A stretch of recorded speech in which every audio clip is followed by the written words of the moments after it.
Welcome to the Emotional Fitness Gym Podcast, Episode 6. I'm Brent Lindsay, your host, with our wonderful, beautiful, amazing co-host, Valerie Andrews. How are you going, Valerie? I'm great. Thanks, Brent. I'm so excited for this conversation with our amazing guest, Daniel Burgess. Now, I'm not going to get too much into it, but it's helped me in my journey of becoming more emotionally fit and getting back into the masculinity that I'd lost. And the work that I've seen him do with these amazing leaders is not only significantly life-changing, I've then seen what these men have then brought to their world. So without further ado, I'm going to introduce Daniel, and then we'll go from there. So hi, Daniel. How are you going? And thank you for being here. Mate, thank you both so much for having me. I'm super excited and I can't wait to go deep on all things human behavior and emotional fitness. I'm super excited. Amazing. Well, so what do you think, Valerie? So where should we start first? Well, I think first we just need to take a breath and pause and land. As we know, there's no rush. We're here for a real conversation and it's not about performance. So let's start by asking a question. And I'm going to ask, what feels important to bring into this space today for you, Daniel? I think it's truly important that we recognize the stories that we tell ourselves and how that shapes our existence. Our lives are truly governed by the stories that we tell ourselves. And when we can realize that those stories are just stories, we have the ability and the personal power to change those stories and change the future and create a future that we desire rather than just something that's based on old programming. And I have lived that, and I cannot deny that with any ounce within me. And so, Daniel, I have to ask. Um, I guess there's like a guide. Let's start with the people you serve, so the listeners immediately know why this matters. So, what do you help people with, and what are they usually struggling with when they find you? I think everyone that I've ever worked with struggles to find their and know their place in the world and how they fit in with that, and then also their identity. Like everyone's just working out what's their identity, the difference between their origin story that shaped them and the person that they want to become. And what I found is that people will defend their identity to the death of like, this is who I am, this is who I believe I am. And then they put themselves in this box that holds themselves back from this immense potential they have as a leader, as a mother, as a father in this world. And what I do is I help people realize that there's so much potential beyond that current story, that current narrative that they're telling themselves. And when they see that there's so much possibility, like this potential is unlocked inside them, and it's beautiful to witness. I've worked with people, millionaire directors, I've worked with doctors, lawyers, I've worked with people in disability unemployment, and everyone goes through the same things. It's just a different amount of money in their bank account. I love that. And it is so true. As I say, we'll do anything we possibly can to keep our identity against any values of what we believe that we are. And I believe that that is like this space where people can go, wow, there's the mirror, and then give them a bit of like, oh my God, I'm human. So what I would love to know, um, what are you most passionate about in changing people's lives with the work that you do? What drives you? What drives me is potential, human potential. Like I see so many great people, myself included, that experience crushing doubt, that don't express their gifts, that don't unlock their potential. And I've always had this fascination about inspiration and motivation. And when I first, when I first got into this journey, I wanted to be this inspirational, motivational speaker and stand on stage in front of 20,000 people and be a rock star and inspire people. And now it's changed. Obviously, it's more about connecting people with their hearts and my own mission and purpose and things like that. But the reasons I got into it was to be a rock star speaker. And obviously that has changed and evolved. But inspiration and getting people to see their true potential inside themselves is at the core driver of what I love. And I frame it up as leadership and performance psychology with teams because it sounds kind of sexy and people buy into HR teams buy into that.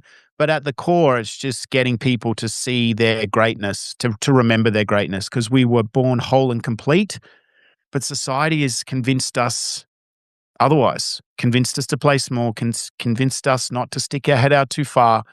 And that limits people's opportunity for growth and potential. I absolutely love that, Daniel, and the fact that bringing it back to themselves and how when you spoke earlier about the identity and how we will do anything to protect ourselves against that is important, and what the work that you do bringing it into leadership is absolutely amazing. So, in amongst all of this, with your origin story, which is how you got to where you are now, do you want to talk about a little bit about your story and how that's shaped to where you are now? Yeah. Well, origin story is everything. Origin story is what shapes us. It either shapes us or breaks us. It's such this powerful thing that we think is so real. Like we think it is so real. Like these memories of the past, we hold on to them.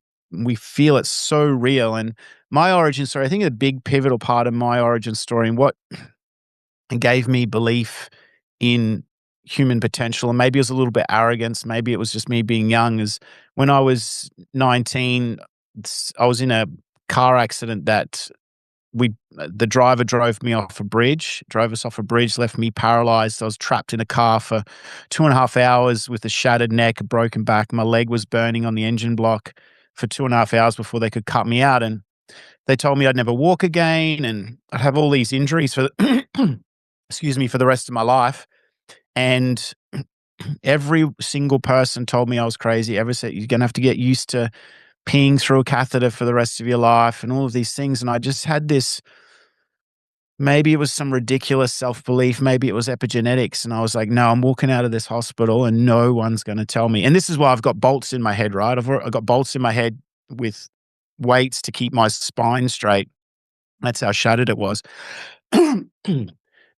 Sorry, makes me emotional sometimes thinking about it. And the the just that radical self-belief of what is possible when you just refuse to accept other people's limits.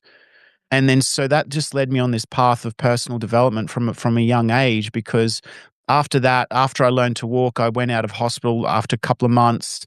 My brother's girlfriend looked after me for a while, and then I went to Cairns and I wandered the streets and lived at waterfalls and beaches for 6 months. I was like fully homeless. I was so skinny. People thought I was a heroin addict because I was just so skinny from my injuries. I had no chest. It was all I looked disgusting. But I just had this belief in my mind that that's not how my life turned out. That's not how my life would be. And so what's helped me with my coaching is that from where I've been and what I've been through and what I've seen, I can't accept anyone's limits because I've been through, not in their own experience, because everyone has their own personal experiences, but it's allowed me to just go to see people who are out and go, it's anything is possible, right? Like, doesn't matter how far low you can go, anything is possible if you just refuse to quit. Just don't give up. And that radical self-belief in those hard times, that's been the real foundation of what set me up to be a great coach, because I just don't accept people's limits. I see more in people than they see in themselves until they catch up. And I think that's my greatest superpower in coaching. And that just come from a violent car accident and experience. Yeah, yeah, and I would like to add a little bit of reality to that and a bit of vulnerability for our listeners. So this is on another level. So with my origin story and where I was, I just believed there was a cap and there was a gap, and this is the best that I'm going to be able to do. And I knew Daniel from our coaching schools and bits and pieces. And then one day I heard his origin story and I was like, what? What do you mean? But that means anything's possible. And that means that everyone's lied to me. And I went, well, okay. So I went to the next level. And the reason why I'm saying this is because I would like to bring this next question, which is what then I asked myself in that space. And that was, what did you realize, or when did you realize that when your old strategy wasn't working anymore? Because I really believe, before you answer, that if we can honestly accept, right, which is where we need to be, which is the beginning in the right frequency to be able to grow. Everything else underneath there isn't even started. But we got to be honest. And sometimes it's a story. Sometimes it's someone else's experience. Sometimes it's just a thinking within it. So what was it for you, Daniel?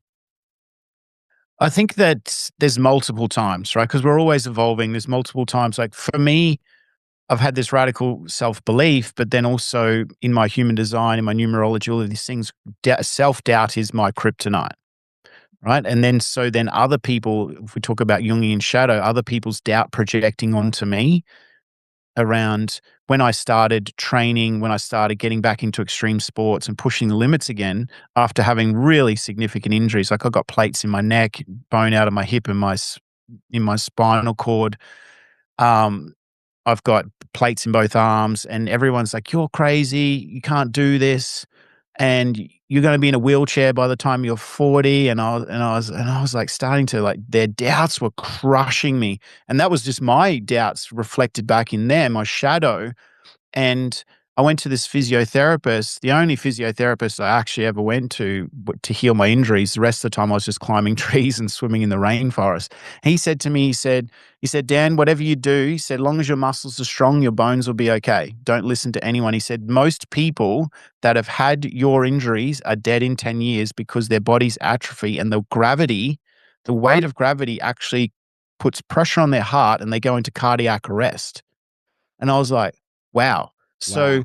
I just had this defiance then to not listen to anyone. That I just stayed with that. If I keep my body strong, then I will beat these injuries. And there was this defiance. So it was less about this. There's more at some stage it was about defiance and less about strategy.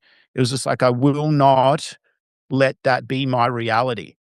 I will not, that's not my path. And and I guess this is a strategy. I would just say it over and over. This is not how my life turns out. Like I've done shit jobs in factories, putting screws into my hands, aching, and my hands like this. And I just said to myself every moment that this is not how my life turns out. This is not my story. So that was a strategy that really helped me. And then when I started coaching, I remember a mentor of both of ours, or all three of ours, Joe Pane, said to me, he was like, if you have a backup plan doing this coaching thing, you will never succeed because when it gets hard, you'll quit. And I got a part-time job casually for 3 days a week. And much to my mother of my children, we're divorced now, she was like, "Oh, do they have more shifts?" And I was like, "No, they don't have any more shifts." Meanwhile, my boss really loved me because I was making a lot of money because I was good at sales. He's like, "You can do more shifts," and I'm like, "No." And then after a year and a half, I went full time in this coaching thing, and that was 11, 10 years ago now. And I think that if I didn't have that backup plan, so that was a strategy. Just don't quit. Just stay focused on the prize, and doors will open, and they did. Yeah. And I love that, Daniel. And thank you for sharing your origin story as well. I could hear, like, at the age of 19, you'd already made that decision that nothing's going to beat you. So no matter what was coming in from the external, you had that self-belief within that, hang on, this isn't the way I want to live my life, Definitely not. which is amazing. Yeah. Yeah. Yeah, and I mean, let's look at emotional fitness formula. I mean, really the bottom pillar is perspective, which is like the foundation of everything else. And with a clean perspective, I would like to say, like, to the listeners, I mean, Daniel chose a clean perspective. He chose not to give up. He chose not to listen. So there's a little bit of EFF. Perspective helps us move through uncertainty. I love that. 100%. Yeah. Yeah. And it's and what you just shared then, knowing that hang on, don't have a backup plan or you won't go all in, and that's a great strategy in itself. Yeah, absolutely. And I think I would have quit 10 times over. But what it did is it forced me to find a way. It forced me to look at other perspectives. If you're looking at that emotional fitness, it forced me to look at other perspectives, other opportunities, other ways to go. I need to find another solution because if there's an easy way out, a door over here will take that door. But if Mm. that door's closed, the brain and the universe, call it God, whatever, will open up doors for you, but you have to be committed. Yeah. Yeah. So I would like to talk about commitment and the commitment I see you put in, Daniel, with your work and the work you do. So let's get into that because I would really like you to bring that's this special work and what you want to talk about. So let's make your work clear and like a stable, and it's like a non-conceptual, just so people can understand it a little bit more in their world. So what would you like to bring? Explain to people what it is that you do, what you're passionate about, and what do you think the problem is that people come to you with? Yes. So I love that. It's a great question. So it's a relentless obsession, really. It's all I talk about. Any conversations I have, it's about human behavior, spirituality, psychology, leadership. I don't have any surface level conversations with Love anyone that. at Uh, all. have a sip if you So need, mate. yeah, so I don't have any superficial conversation. Every conversation I have is just a deep dive into human behavior. That's all I'm obsessed about. That's all I do. I wake up and journal about it. I research it. It's all I talk about. It's all I want to talk about, and I love it because it's what I do. It's how I live my life, and at the essence of it, it's just that this universal human consciousness or this universal human experience that we all go through.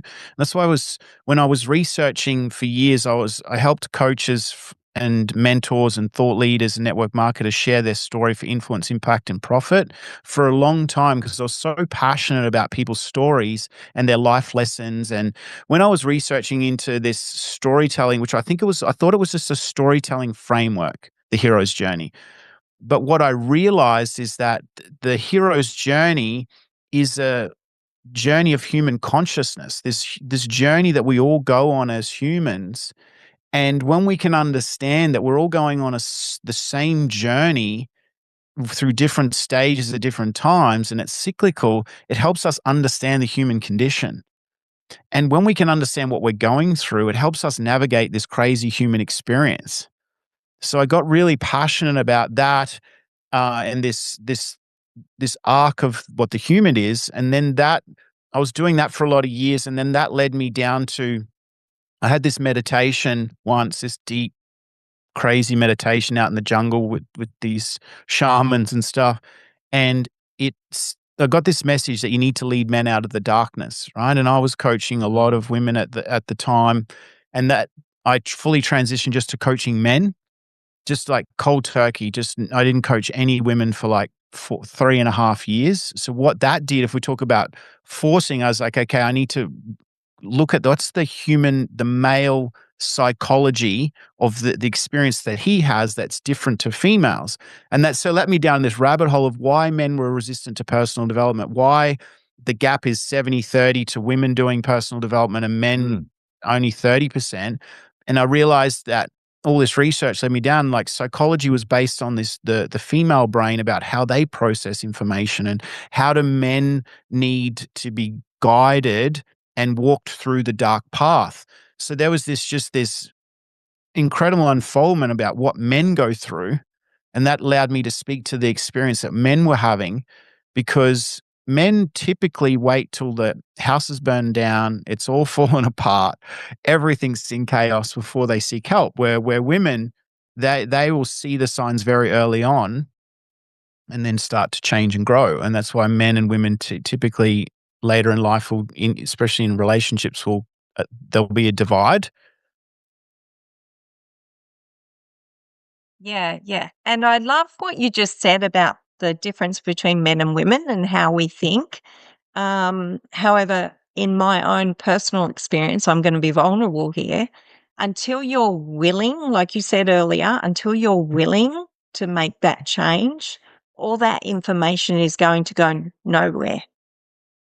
And you take the action and implement it. So that's my own personal experience. For years, I was allowing all the bullying, but I didn't understand the concept behind all that until I started realizing, oh, it's my own projection. It's my own work. I need to, step up and look at that as well and understand the choices I was making at the time. So, yeah, it's a fascinating world. And you're right, a lot of men connecting with that emotional side of us and really stepping into that dark soul and understanding what it is that needs to be brought out within them to come out the other side is fascinating. Yeah. Yeah, I love that. And Jung said something. He said it's like one of the hardest things we can do is face the truth of who we are. Yeah. It is painful, but there's freedom in the pain. And I've seen this with so many men that I've coached, really incredible, incredible men, that they fear this change so much because it's quite painful, but it's actually nowhere near as painful or scary as what they realize. And I remember the first time I really unlocked anger and sadness. I know you guys can talk about this. I learned a lot off you actually, Brent, about anger, sadness, being under anger and processing my anger and getting to the sadness. And I remember the first time, probably about 3 years ago, where I cried. I bawled my eyes out and I was sobbing for like, I reckon 30 minutes, like in catatonic sadness. And I was like, oh my God, I'm going to be sad for the rest of my life. Yeah. I'm going to be so sad. I'm going to be one of those sad, mopey people. And then half an hour later, I got chills on that. Half an hour later, I'm like, oh, I feel so good. But in the moment, I was like, I'm just going to be this sad, miserable human being forever. And thanks, mate, because you did the same for me. I mean, I've got to this place now where I sort of say that let's just stop and take a sip of emotional fitness, because in the space, do you like that one? That was a good little plug of my cup. But in the space that happened to me, like I had some horrible things that we won't go into now that I couldn't even say or speak, or people couldn't really hear. But until I owned them and I had that space of depth where you just can't breathe in between the sobbing, there's a space, which I'm actually talking about in my book that's coming, but there's a space where we can see things in a different like a different lightness, or in the heaviness, we can see a path. And that is scary for men. We've been taught to keep our emotions down and, struggle on and move forward and all that sort of stuff. So then, but then when I fell into, like we've talked about this, Danny, when I fell into the opposite of what I thought, I mean, I was a mess. I mean, I had hair at that space. It's stressful, but every time I accepted, like, I mean, let's talk about exception. Acceptance was when you actually go, well, not what it is, what it is. It is what it is until it's not. And so I was wanting to bring that up, like in that space, because this is scary for men, and I want men to step into their power like you do. So, what does repair look like for you? Like, oh no, that's not the better way. I was going to say, what do you think would help people understand that practice? To Yeah, I feel get it, that. not just understand. Yeah. Yeah, I get that. So the pain, it's more painful in the hanging on, right? So, but we think that the more we suppress, the more we push it down, the more we hold on, like that's actually the solution to our pain. But that's why so many men are in deep frustration, because of the hanging on. And I see it as a backpack full of rocks. And I literally have a process where I do with men. It's called the Walker of Redemption. I used to walk them along the beach with like a backpack full of water until they broke, right? And the backpack is the emotions. Backpack is all of the stuff that they've been hanging on to their whole life. And that's just a metaphor for our emotions, right? The more you suppress, it's like putting a backpack, a rock in the backpack. You suppress, you deal with it, you don't speak your truth, You don't cry. You don't get angry. Put another rock in the backpack. And it just keeps weighing you down until you either have a nervous breakdown or you get depression or you get a disease or divorce, or one of the 3 Ds of destruction, I like to call it. The destruction is coming in some form or another, injury, something like that. So the more for men, the process is really learning how to release those emotions, get through the because the frustrations over the anger, get through the anger, release the anger, and then get to the sadness. So so when they walk and do this walk of redemption, it's such a fast process for men because the way men solve problems is go to the back of the brain, solve the problem, to go to the front of the brain to back of the pain for the problem, go straight to the front of the brain for the solution, right? They just want a pathway out of the pain fast. And they'll kind of walk through broken glass if they've got a purpose, right? So this process allows them to just release all of that emotion. And at the end, I take the backpack off them. And it's this metaphorical experience of they've let go of the emotions, they've let go of the backpack, but there's someone else there to help them take the load off. Right, relying on another man is so powerful. I know, Brent, you've experienced this inside in the kinsman, the brotherhood. Yes. Is there's just something about a man witnessing another man in their pain, but in a safe place, that it's like we've been side by side in war. We've been side by side in battle. We've been side by side hunting for animals. We've done all of these things for so many years, but it's something that we've sorely lost right now is other men witnessing other men in their pain and being standing side by side. Women sit in a circle and look at each other. Men stand side by side and look at the horizon. Just the knowingness that there's a man there with them. That's where honor comes from. And we can have another talk about virtue and honor later. But that witnessing of him in their pain and helping them shoulder that burden without them feeling like a burden is so transformational. I can't explain it, but I've seen it so many times. Yeah, I've witnessed it, and I love Valerie. I can see you going, thinking. So I'd love to see what a female thinks about that. But before you go there, Val, any man that's listening, we have been brought up to think that we're against each other, and it's the lie. And I lived my whole life in that lie. I think I had to be against the other man. I had to win. But what I witnessed when I saw men soften, and then I saw all these men go, "What, you too?" There was this change in me and all of us, and it was undeniable that we realized that we'd been lied to, and the power is within us in brotherhood. So men stand around campfires, like Daniel said, shoulder to shoulder, and we just want to be witnessed and understood. So I mean, if you're scared of a coach or you don't know what to do, just find your best mate and say, "Hey, mate, I love you," and see what happens. I love that. Yeah.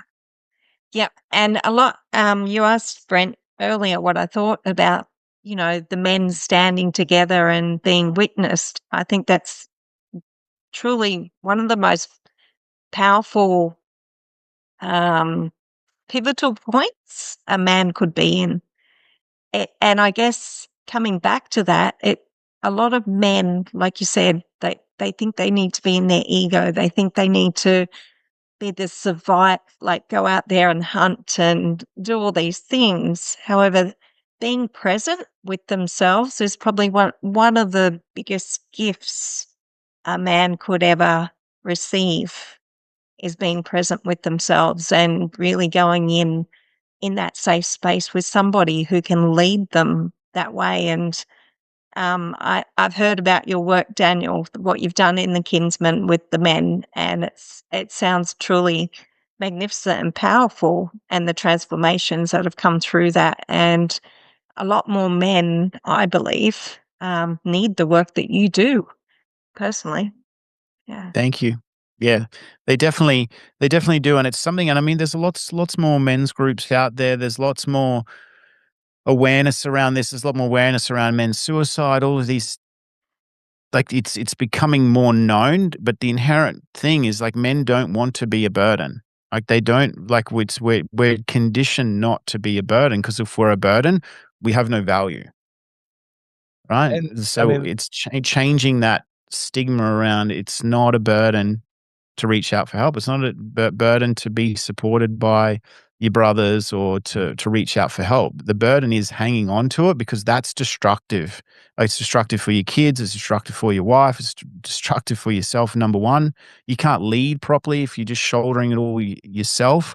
When the leaders that I work with, they do Voxer coaching, like voice messaging coaching, and these leaders have no one else to talk to. Like, if you're a leader, I've worked with really, really rich men that have got wives, they've got kids, they've got fancy cars. These guys are legends, but they have no one to talk to because the people that they go, well, you've got everything, just be grateful. But they're dying inside. Just because you got money, just because you got status, just because you got wealth does not mean you're happy. Does not mean, and so they go, well, I can't share what's going on with me because everyone just tells me, just be grateful, you've got it all. And they're inside dying with no purpose, no fulfillment, don't feel respected, disconnected from their kids because they're disconnected from who they are as a man, surviving because everyone's just there on the outside telling them to feel grateful. You'll be fine. Just be grateful. You've got it all. And I'm gonna jump in there, and it's big. I've been in that space, and the men that I coach are the similar places where they think they have to be strong. And when I first had my position where I'm at rock bottom here, I need to do something. I thought that I was weak going to have help, but it wasn't until I got into it and I started growing, and especially I want to do a little plug for Daniel. When I started, I mean, I was good, guys. I was all right. But then it got deeper and the real truth. But when I started going through the Kingsman work in this powerful man's journal, and Daniel said we'll talk about it later, but I would like to bring it up now. But his virtues. So I think virtues are for men and values are for women, let's just say, just because we seem to want to have a dichotomy. We want to be different because we are. So, but I was trying to live through these junk values, right? So it would be like, oh, gratitude and love and acceptance. Now, these are beautiful things and they're part of my value. But what I learned from this experience in the Kingsman, from this download from the universe that Daniel had, I mean, the story is amazing, is that I learned what I never was taught. I was learned what was taken away from the masculine. Like there's a word called rectitude. I didn't know what that meant. There was a word called benevolence. I started with my letter. I mean, it must be to do with me. But what changed me was honor. And then when you realize what honor and rectitude and benevolence, and there's these other ones, it solidifies and creates what you learn is this crucible space that can't be avoided. And I'd love you to talk about this. So as soon as you acknowledge, now you have a journey. So it's not that you need to go and learn all these fancy words. You need to uncover what it is that you are. And when I learned what honor was, I realized I had none. And I turned around and started having rectitude and benevolence and accountability, and things started to change. Like it was good, but oh my God, next level. Can you speak to this, Daniel? Yeah, so I guess maybe we need to do some de-jargoning for you now. The crucible. So what is a crucible? So a crucible is actually a medieval forge where they put base metals in and burn out the impurities to turn base metals into gold, right? That's essentially what it was. It's like the philosopher's stone. It's this, and ancient philosophy says it was essentially about these crucible moments that we go through as a metaphor as humans, right? So life does that. We go through this test or trial that burns out all the impurities that shapes who we are. And honor, this thing about honor, when I looked at it and these virtues, it struck me so much because I spent 2.5 years. Like, I didn't want it to be my map of the world or what these virtues should be for men. So I spent literally probably maybe 2 years of researching every single honor code that I could find for the last 5,000 years. And there was universal virtues that every man lived by. And benevolence is one of my favorite because benevolence was one of the main ones for the samurai, because the samurai believed in having physical prowess, but the true virtue of a samurai was to live with honor and benevolence. and have a generosity of spirit. And so there was these universal virtues that were time honored across history for thousands of years. And men lived with honor up until a few hundred years ago. If you think about this, up until 250 years ago, nearly every man lived with a sword on his side. Like they had physical prowess. They knew, and wealth back in those days was not just money. Wealth was status, wealth was character, wealth was living with virtues, was living with honor. You knew how to eat properly, you knew how to dress properly, you knew how to communicate properly, you were educated, you were good with a sword. You were this Renaissance man if you had wealth. It wasn't just money. I love that. And we would defend our honor with the sword. If someone crossed you or went against your honor, then you would defend yourself with the sword. And what honor actually means is having respect from the man beside you and respect for the man above you. One's called horizontal honor, with respect with your peers, and then the other one is vertical honor, where you have respect from the man above you and you respect them. And that was the thing that kept men in check for thousands of years. Not laws, not rules, just honor. And this is where shame, we get men just like this toxic shame, all of this stuff, but shame was actually the thing that kept men in check. They did not want to bring shame on the man beside them. They didn't want to bring shame on the man above them. This is why armies and the samurai and all of these ancient orders lived by these virtues, because, and what made them so strong is because they wanted to be respected by the man beside them. And this is why so many men in modern world are desperate for respect. Desperate. Yeah, and I've been recently learning more about the men themselves and talking about respect. And I just want to go back to your virtues that you're talking about, because we actually use them in the Qigong embodied program. We talk about the 5 elements: the fire, the earth, the metal, the water, and the wood, and go back to the fire. And each of these elements have their own virtues. So it's about embodying them and going through the destiny, the thoughts and emotions, the wisdom, the knowledge, and also the decisive action as well. But there's more to that, which we won't cover today. However, it's really interesting how years ago, like you're talking about, Chinese medicine philosophies as well can interrelate with the virtues you're talking about as well. Yeah. I love that. And it's so true. Like we are a complete system, energetically, spiritually, emotionally, physically. Like it is, like the virtues aren't abstract from our soul body. Like they're an embodiment of which shapes us. That's like the words are spells.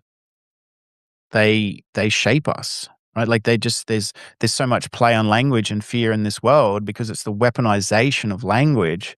But that's why these virtues and these ways of living are such a powerful they counteract all of that other stuff that's out there in society. Gives people a guidepost, like an anchor, a north star to live by, that shapes their very existence. I know, Brent, I've seen the transformation in you, having just this solid north star to live by, which is whole and complete, where you don't have to question anything. It's just like I live with honor, I live by these virtues, and it shapes me how as a man, how I show up for my wife, my girlfriend, my kids, my body. All of those things come from the inherent embodiment of those virtues in our soul. 100%. And I've been a long way. I'll be honest. Like there's a lot of noise in the personal development world, and there's a lot of people that are in the industry because they would like to make money, and there's a lot of mismatch. But there's a lot of amazing stuff that helps some people and not other people. But I got to a point where it was like I was just stuck. Where I had the mindset, I had I dealt with all this emotional work, but there was still this thing that was missing. And I remember when I reached out because it was just because I'm knowing your respect, and I went, "What is this?" Because it's sung to me, and when I learned some of these virtues, I had the code, and when I had a code, I had honor, and when I had honor, some these virtues like benevolence and rectitude and honor and accountability. Accountability is my favorite, one of my favorites.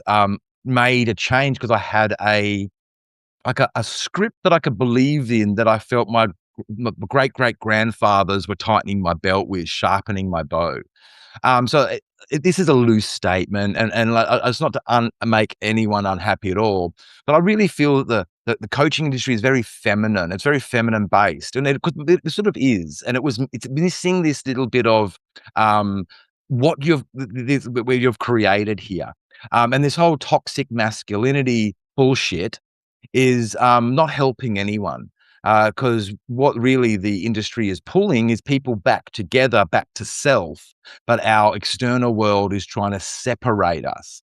So all the invitation is to everybody is stop listening externally and start listening internally with truth and accountability. Now, I'm on my accountability phase at the moment, just externally, explain to people what accountability is. Just so I'd like to leave this here today with this, but before I ask the next thing, accountability is doing the thing that will cost you money, time, honor. It might you might lose people, you might lose a job, but accountability is doing the right thing in spite of yourself. And I'd just like to say that most of us have that wrong. We think accountability is doing what we can think we are able to get away with. But true change for me and for all my clients, and I know Daniel and Valerie would agree, has come when we owned our that thing that we don't want to name. So values, virtues, and taking that chance on self. And I would like to also say, when Daniel said, I changed for my wife and my girlfriend, I only had one of them at a time. But let's move forward. I want to sort of land this with a little bit of a success story. We could hear that I've had success in it, and I'm happy to talk about myself all day. But what is a success story that you would love to talk about that just makes you get up and go, if I can do that once is enough, that my life is purpose, but I just want to duplicate. Wow. Firstly, to see your transformation, mate, has been nothing short of inspiring. So you should be incredibly proud. Like, don't Thank you. downplay what I've seen, how the stories that you used to tell me before you would pre-frame, like all of the reasons why you couldn't before you'd even open your mouth. And Oh my God. far out, it was, you are unrecognizable, like unrecognizable. So please don't minimize that in any way. Like, it's ridiculous, the Did change. you hear that? I certainly did. How great is that? Winning. No, like, and that's, I'll have to second that one, Daniel. I've yeah. seen Brent's transformational journey in this past 12 months, 18 months as Yeah, well. So yeah. it's been nothing short of ridiculous, mate. So you should be really proud. And Thank you. yeah, I'm happy to have had just such a small part in that. But there's been like, without sounding like a super wanker, I've been very fortunate to have this unique skill set that was a gift from God, the universe, or whatever, that I've relentlessly honed.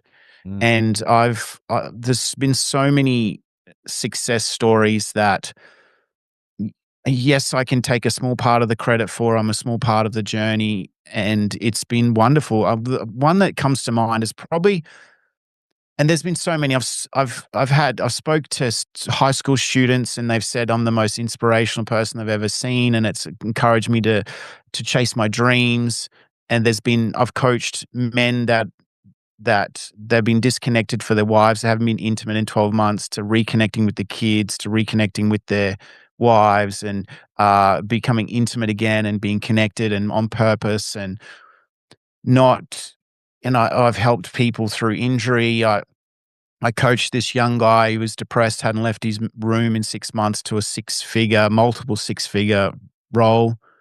But the one that stands out to me the most, I think, was in disability unemployment. I go and do these sessions in disability unemployment for these job seekers, and I do sessions with the the people that look after them, like the job consultants, so that they wouldn't project their limitations onto the job seekers. That was really powerful as well. But this one job seeker, he said to me, he's like, Dan, I've been to so many of these bullshit things. I had my Sudoku and I was just going to suffer through this. And he said, you had me after 3 minutes. And it was a 6-week program. He showed up every week on time, was just front of the class. This guy was angry. He was depressed. He was on heart medication, diabetes medication, anxiety medication, depression medication, blood medication, everything. That's Hadn't it. been employed in 12 months. No, sorry, not in 12 months. He was in the program for 12. He hadn't been employed for 10 years. He was in leadership. He was like for 20 years, he was in this leadership role in this factory, and they closed down, they cut him, and he just spiraled. And he was just in the system for that long. And then he did a couple more of my sessions, and I saw him in 12 months, and he was talking to me like I knew him. He's chatting away. And I was like, who is this guy? Literally had lost half his body weight. He was off all his medication, every single medication. He lost it. He was exercising every day. I've got chills on this. He was exercising every day. He was off all of his meds. Disclaimer, I don't recommend anyone do that without a doctor, but this is his decision. He got off his medication. He was only eating fresh food, no processed food. The job that he went through 12 months ago, they didn't give it to him, but they gave it to him because they're like, you are so positive and so happy and so full of life. We had to employ you. I don't reckon they knew it was the same guy. He looked completely different. It was like 140 kilos here and 70 kilos here, picture of health. And that to me stands out as one of the greatest things I've ever seen in a human being. And his whole life was changed. That's right. Just from teaching him the basics around human development, and also I didn't believe in his stories. I just didn't accept it. I said, I'm not accepting it. Whatever you tell me, I'm just not going to accept it because I see greatness in you. And this thing we have as coaches is believe in someone enough until they start to believe in themselves. And then he just took that and ran with it. He had to do the work. I didn't do the work for him, but he just took it and ran with it. And that's probably my greatest ever thing that I've ever witnessed in a human. And there's been thousands of people that I've seen transform, and I've been blessed to be a small part of that journey. But his one was just stood out to me because he was in the depths of rock bottom nothingness. That's a powerful story that you just told there, Daniel. And I can see, I can also understand where you're coming from as well with your own health story and your own journey. Witnessing somebody else to get to that level, amazing. And did you work with him after that? Was that just a 6-week program, or did you? Yeah, work with he him? came back to other programs, I think, later, and he stood in front of he actually came in, and this is a guy that had no confidence before. He came in to a couple of the future sessions and spoke about his transformation, and I was like, I had chills, because he's up there sharing his story, his testimonial of how much he'd changed. I was really inspiring from the other people. But this is the thing, we talk about stories, and Brent, you know this, is like people look at me and I'm, without sounding like a full wanker, I'm physically fit and strong, and I'm 50 and I've got a 6-pack. I don't take testosterone. It's all natural. And everyone looks at me and just goes, you're a gifted athlete. It's easy for you, Dan, because you're just strong and you just this and it's all that. But that's not the case. It's the opposite. So every now and again, I put up a photo of me skin and bones and my shattered neck and everything like that, just to remind people that it's just there's no gifts or talents here. It's just that radical self-belief and believing that it's possible and that your injuries will not hold you back unless you let them. So I think it's important for us to realize is that those stories that we project onto other people, well, I could never be like that because I don't have rich parents, or I couldn't be like that because I'm not that talented, or I'm not that smart. They're just bullshit stories that we have convinced ourselves that we are less than, and they are not true. And let's just go deeper on that, because just a little bit about me, because one episode we'll be talking about my origin and Valerie's. But I'm neurodivergent. I'm dyslexic, or I have audio processing disorder, dyscalculia, ADHD, and apparently CPSD. You can add anything else you want on it. That means that I can't become anything. But when I decided what Daniel just said, and that actually happened to me, I have different letters behind my name right now. I'm an IMS coordinator to do with ISO. I am a HSEQ. I'm a master coach. And there's all these amazing things. Like a father. Like all this stuff. And instead of like the story that I chose not to have honor about myself, and however you want to do it, but all I'd like to say is that the only thing that really truly matters for change is what you do in the moment each day. And you can fail tomorrow and you can fail today as long as you do another thing. And this gets to my favorite part. This is the part that we're going to really help. This is what it's all about. And this is the gym rep. So I'd like to say, Daniel, what would you like to bring to give to the listeners, that the little gym rep that they can do? Mine was, well, I'm not putting up with that. So if you say that I can't watch me, I take photos, send it to your mum. You know, it's at the arrogant of, I don't want this anymore. So what is something that you would like to give our listeners to, a little gym rep, a practice, and one thing that they can remember to do each day? Yeah. So there's so many things. I think the basics matter. The basics matter is cleaning up your diet, drinking more water, exercising. You don't need to just boil the ocean. Just do the basics. And journaling really helps for me. I journal every single morning. I don't gratitude journal if I'm pissed off about something, or I just write out the anger and the hate. If I'm happy about things, I'll write that out. I'll write ideas. I'll explore my thoughts. I write down any feelings. So journaling, I feel, helps. It's like gets whatever's circling in your mind out on paper, and then it's done. It's like a clearing process. And then I think like a gym rep, if I could say to anyone, is like, write out your old story. Nice. Write it out. Like, write out the old story. And I've done this for clients. It's like you write out all of the old story that you've been telling yourself for years, and go, does that story align to the person that I want to become in the future? Does that story align to the life that I want? And if it doesn't, change it. Like, honestly, you can just change the story. Like, you literally write a new story.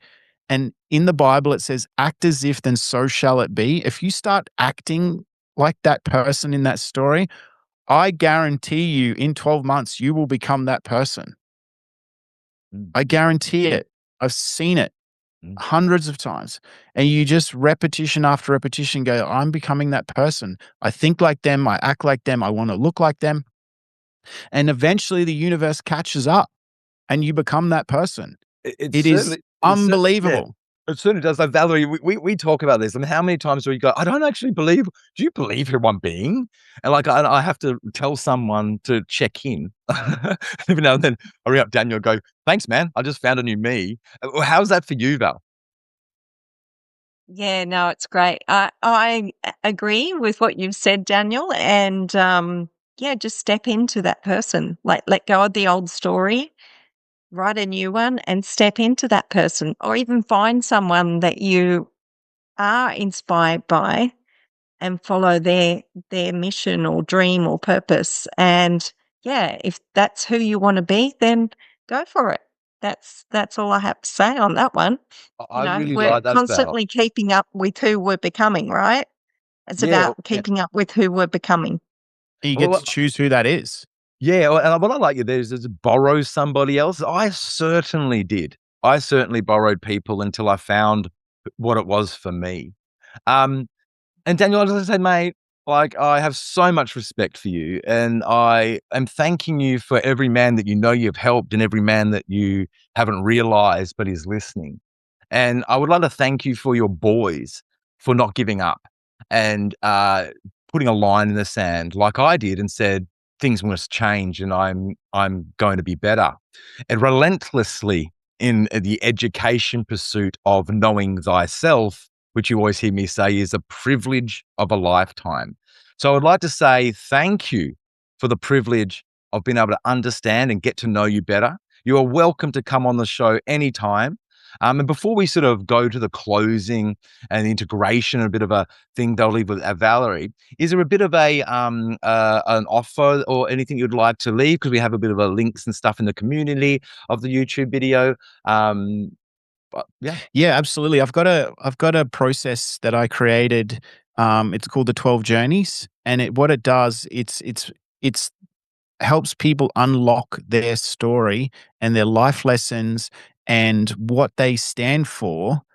And it's so powerful because it gives coaches, thought leaders, network marketers this ability to e- embrace the power of their story and their life lessons.